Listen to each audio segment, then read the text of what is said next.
It's early on a Saturday morning, and I'm waiting for a little bit more time before I start a class that I'm doing with individuals that I train to be spiritual directors. And I'm thinking really of you, which sounds ridiculous because you and I don't know each other.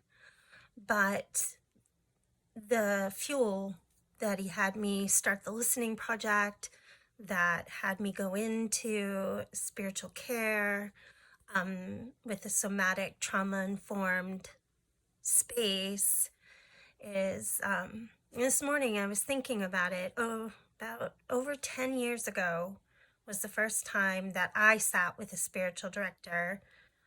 Sure, I had pastor friends or, spiritual individuals, but this was different. And in our very first session, in our very first session, she said, "Tell me about yourself."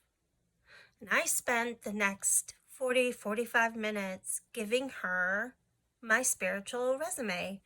Assistant pastor, helped church plant, led some significant ministries within a church, worked for a very large international parachurch organization, became Southeast Training Center for said organization, and blah, blah, blah, blah, blah. At the end, she looked at me and she said, "But who is?" And she said my name. And I had lived 2.5 decades being married to someone who was in ministry, being a woman in ministry. And I don't know that anybody had ever asked me that question. Who are you? Let me listen to you. And you're what's important in this scenario. And the memory of that moment and what then the path that having someone like that in my life helped me step into as a human being and feel more grounded and centered and feel like a person. And the trajectory that put me on just transformed my life. And so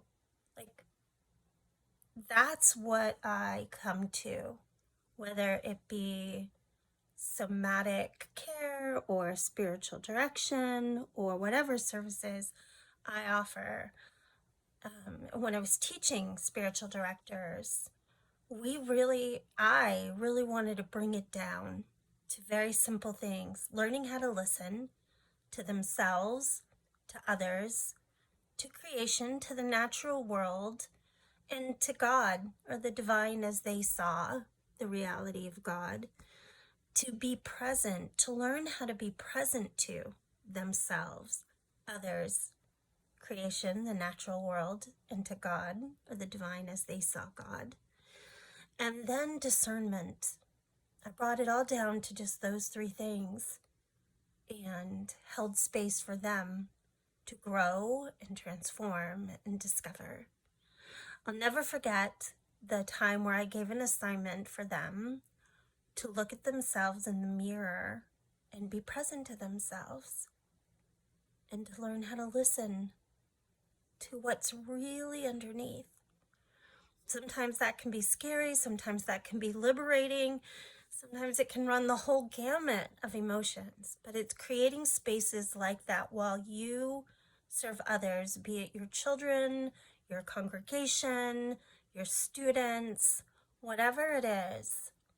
In our one-to-one times, my heart and my hope is that you get space to grow, to heal, to transform your life, and to step more fully, intentionally into the human being you want to be, into the spiritual growth and formation that you want to have within your being, into the mom, into the pastor, into the minister, into the chaplain, whatever you want to put in that blank. That's what I love about the work I do, is empowering, well, holding space for you as you empower yourself to live more fully in the body and to grow spiritually and to actually catch a breath for yourself. So go to LDMiller.com, sign up for a free 15-minute introductory session. Let's see if you and I are a pair and a fit, and then we'll meet once a month. And listen, I have lots of fabulous colleagues, and if we're not a pair and you want my help, I can assist in finding someone who would be a really good fit if we think that we're not one. Anyway, go ahead, ldmiller.com, go on the schedule now and click on free 15-minute introductory session. I can't wait to meet you.